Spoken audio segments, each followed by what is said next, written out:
देखिए, आरबीआई ने बिल्कुल ठीक कहा है। आरबीआई ने तो आज कहा है, लेकिन मैं तो बहुत शुरू से पहले से कहता रहा हूँ। राहुल प्रियंका गांधी सेना इस आवाज़ को भी उठा रही है, क्योंकि जो गरीब था वो तो और गरीब हो गया है, और जो मिडिल क्लास था वो भी गरीब हो गया है। कहीं 20% लोग जो मोदी के राइट लेफ्ट हैं, जो अंधभक्त कह सकते हैं, उन पर तो धन की माला माल बारिश है, करोड़ों अरबों रुपया कहीं कहीं से आ रहा है।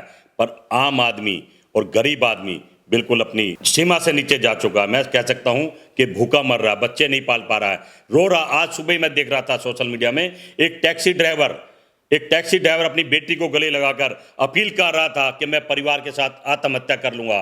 किराएदार मकान मालिक मेरे से किराया मांग रहा है, रोज शाम सुबह शाम धमका रहा है, मेरे घर में खाने को नहीं है, मेरे बच्चे भूखे बैठे हैं, मैं क्या करूं। अपील कर रहा था इस भारत से, इस मोदी सरकार से, इस दिल्ली की सरकार से। क्या हाल बना दिया देश का। अगर यही अच्छे दिन थे तो हे भगवान इन अच्छे दिनों से बचा। लोग परेशान हैं, दुखी हैं, कहीं ना कहीं बेबस हो गए, लाचार हो गए हैं, कुछ करने को है नहीं।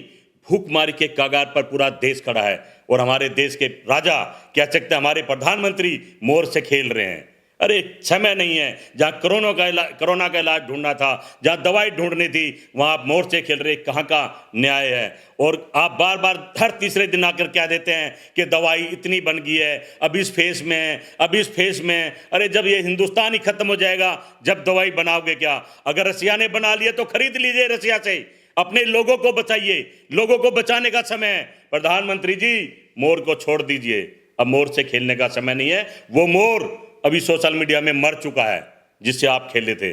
तो मैं समझता हूं कि प्रधानमंत्री जी कहीं ना कहीं इस देश को बचाइए। विश्वास करा था आप पर, आपको वोट दी थी, ये लोग परेशान हैं। 130 करोड़ बहन भाई की बात करते हो, आपने तो सबको निपटा दिया, हर चीज बेच दी, बेचने में लगे हैं, प्राइवेट कर दिया है। अरे नौकरी तो है नहीं है, और प्राइवेट हमें नौकरी कैसे देंगे। भविष्य में अगर ये कोरोना जैसी महामारी फिर आ गई तो सोचिए, जब सरकारी नौकरी नहीं रहेंगी, तो सरकारी लोग नहीं रहेंगे, तो इस देश को कौन बचाएगा, कौन सामने आएगा। यही सरकारी लोग तो आए थे, चाहे ड्राइवर सरकारी हो, चाहे स्कूल के टीचर हो, चाहे डॉक्टर हो, चाहे नर्स हो, वही लोग सामने योद्धा बने हैं, योद्धा बनकर आए हैं, अपने परिवार को छोड़कर, अपनी जान की बाजी लगाकर, जो सरकारी लोग थे। प्रधानमंत्री जी रहम करिए, इस देश पर रहम करिए। जगदीश शर्मा जी, अब सवाल ये भी उठ रहा है कि प्रधानमंत्री नरेंद्र मोदी ने मन की बात करते हुए करीब 14 जुलाई को देखा यह गया कि उन्होंने कहा कि ऑनलाइन पोर्टल खोला जाएगा, जो बेरोजगार लोग हैं उसके अंतर्गत में आकर के अपना ऑनलाइन रजिस्ट्रेशन करा सकते हैं। देखा यह गया कि महज कुछ ही दिनों में 77 लाख से ज्यादा लोगों ने फॉर्म भर दिया था, उसमें मात्र 7,000 लोगों को जॉब मिली है, वो भी उस जॉब से खुश नहीं है। आप क्या बताना चाहते? देखिए, पोर्टल खोलना, दिल्ली की सरकार और भारत की सरकार दो ही काम कर रही है। हमारे केजरीवाल जी तो ये कह रहे हैं कि नौकरी देने वाला भी अप्लाई करे और नौकरी लेने वाला भी अप्लाई करे, पर नौकरी आएंगी कहाँ से। यही भारत सरकार कर रही है। कह सकते हैं देश को फुद्दू बना रहे हैं। फुद्दू शब्द मैंने यूज करा है। और देश बेबस है, लाचार है, कुछ कर नहीं पा रहा है। अब तो विदेशों में भी आपने देखा होगा, अमेरिका जैसे देश में भी लोग रोडों पर आ रहे हैं। ये मुझे लगता है कहीं इंटरनेशनल खेल चल रहा है देश के साथ। हर जो बड़ा नेता है कोई ना कोई खेल खेल रहा अपनी जनता के साथ, और हमारी सरकार भी वहाँ कहीं ना कहीं रोल है। बेबस, लाचार, दुराचार इस देश का होगा। मैं समझता हूँ दुश्मन देश पर तोप लगाए खड़ा है, घात कर रहा है। कहीं नेपाल से, कहीं पाकिस्तान से, कहीं चाइना से, कोई दोस्त रहा नहीं हमारा, सब दुश्मनों ने कब्जा कर लिया है। और हम कहते हैं महाशक्ति बन गए हैं। वाह मेरे भगवान, कैसी महाशक्ति बना दिया। बचा इस महाशक्ति से हमारे बच्चों को।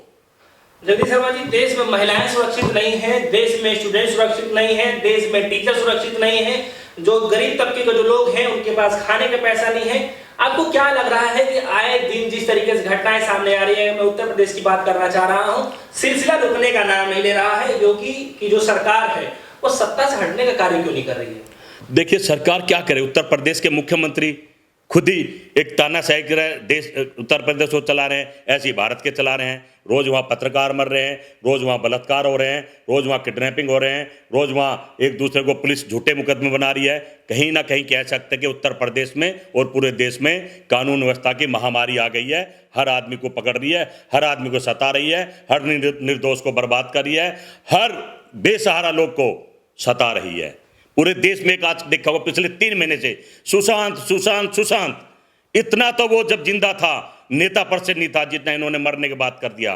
क्या इन्होंने बात करी कभी पुलवामा में जो हमारे जवान मारे गए, चाइना ने जो हमारे जवान मार दिए, अरे उनकी भी बात कर लेते, सरकार की पोल खुल जाती, सरकार कहीं ना कहीं हताश पा जाती। उनके परिवार आज रात रात को गद्दों में सिर देकर रोते हैं, उनको याद आती है अपने बेटे की, अपने पिता की, अपने पति की, जो इस देश ने इस सरकार ने शहादत चढ़ा दी है, खामखा की शहादत। और देश का हालात देखिए, हर आदमी हमें डरा रहा है, कितनी बड़ी महाशक्ति हैं हम। बचाओ। 19 जून को सुमणित त्रिपाठी की हत्या होती है जो कि पत्रकार है, 20 जुलाई को विक्रम जोशी जी की हत्या होती है और 24 अगस्त को ही रतन सिंह की हत्या होती है जो कि बलिया में। ये तीनों पत्रकार हैं। आखिर में देश के अंदर पत्रकारों की हत्या जो कराई जा रही है, लगातार दौड़ा दौड़ा करके मारा जा रहा है, गोलियों से भुना जा रहा है। आपको क्या लग रहा है कि जिस तरीके से रणनीति अपना रहे हैं पत्रकारों को देखते हुए, कैसा लगता है आपको कि कुछ जो सच्चाई है वो दबाने का कार्य किया जा रहा है या फिर इसको किस नजरिए से देखा जा रहा है? देखिए, ये जो पत्रकार मारे जा रहे हैं ये सच्चे पत्रकार हैं। जब ये प्रोफेशन में आए थे तो कसम खाई थी कि हम भारत के लिए काम करेंगे, देश की जनता के लिए काम करेंगे, राष्ट्र के लिए काम करेंगे। पर आज हो क्या रहा है? सच्चे पत्रकार को मारा जा रहा है, उड़ाया जा रहा है। और जो झूठा, महाझूठा पूछता है भारत, हम तो कुछ कहेंगे, पता नहीं कैसे कैसे पत्रकार अजीब अजीब तरह के जो धन बल पर आगे आ गए हैं, पैसा फेंको और तमाशा देखो, देश को बर्बाद करने में लगे हैं। यही लोग हैं जो इस सरकार के साथ बैठकर देश को बर्बाद करें। सही मायने में तो एक एक हफ्ते तक हम समाचार नहीं देखते, न्यूज नहीं देखते हैं, उनमें वही दिखाएंगे, सुशांत पूछता है भारत, कहता भारत, रहता भारत। फर्जी पत्रकार सही मायने में देशद्रोही हैं। इन पर देशद्रोही का मुकदमा दर्ज होना चाहिए। भगवान करे जब ये कांग्रेस पार्टी आएगी इनको ढूंढेंगे, क्योंकि यही देश को बर्बाद करने वाले हैं। हमारे नेता ढूंढे ना ढूंढे, पर कार्यकर्ता को छोड़ेंगे नहीं। बर्बादी का कारण यही गोदी पत्रकार है। अब जगदीश शर्मा जी, एक सवाल ये भी उठ रहा है कि बताया जा रहा है कि कानपुर में एक लव जिहाद का मामला सामने आया है जिसमें काफी कुछ चिंताएं व्यतीत की जा रही है। आखिर में जब भी कोई देश हित की बात की जाती है तो हिंदू मुस्लिम की बात कर दिया जाता है या फिर लव जिहाद की बात कर दिया जाता है। आपको क्या लग रहा है कि देश में बहुत सारे मुद्दे हैं, बेरोजगारी का मुद्दा है, बहुत सारे मुद्दे हैं, उस पर क्यों नहीं बात करना चाहती भारत की सरकार? आखिर मीडिया जो है वो क्यों लोगों को बरगलाने का काम करती है, क्यों नहीं सच्चाई दिखाने का काम कर रही है? देखिए, सही बात तो है कि इस सरकार ने 6 साल में 3 ही काम करे हैं।